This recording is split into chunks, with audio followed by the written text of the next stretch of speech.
Meet the Razer Viper Ultimate, a game changer in my setup. After 5 years with the Logitech G502, I decided to take the plunge and give Razer a shot.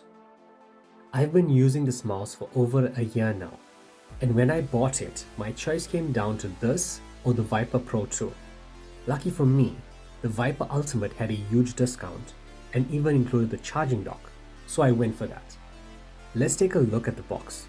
The front gives you a clean view of the product,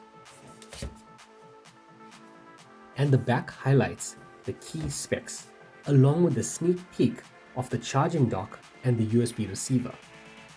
Let's get this unboxed. This is my first Razer product, and I've got to say, the packaging feels premium. Inside the box, you get a welcome note, an instruction manual. Here is the charging dock. You'll notice the metal pins here for charging the mouse. And up top, there's a USB slot for the receiver. Around the back, it has a micro USB port to power and connect to your PC. There's also an RGB strip light around the base. Next, we have the micro USB cable. It's got Razer's signature green accents and plugs right into the dock like so. First impressions, this mouse is seriously light. It's a huge difference compared to my Logitech G502. The symmetrical button layout makes it a solid choice for both left and right-handed users.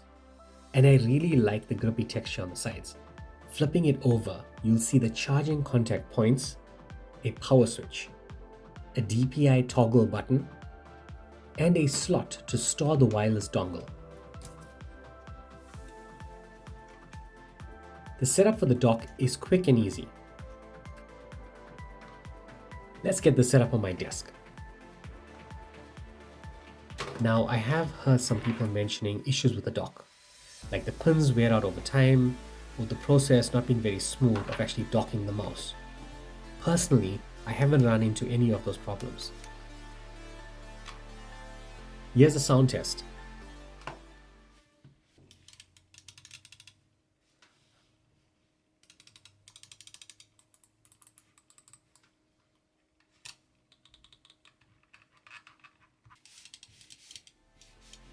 Visually, the lighting looks amazing.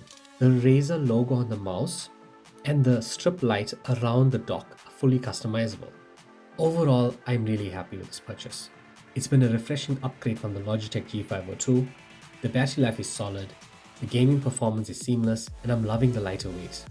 When I bought this, it was a toss-up between this and the Viper Pro 2. Fast forward to 2025, and there are even more options now, like the Viper Pro 3.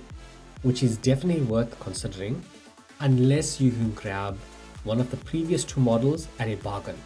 Guys, thanks for tuning in. My name's TJ, this is Tech Chef, and I'll catch you on the next one.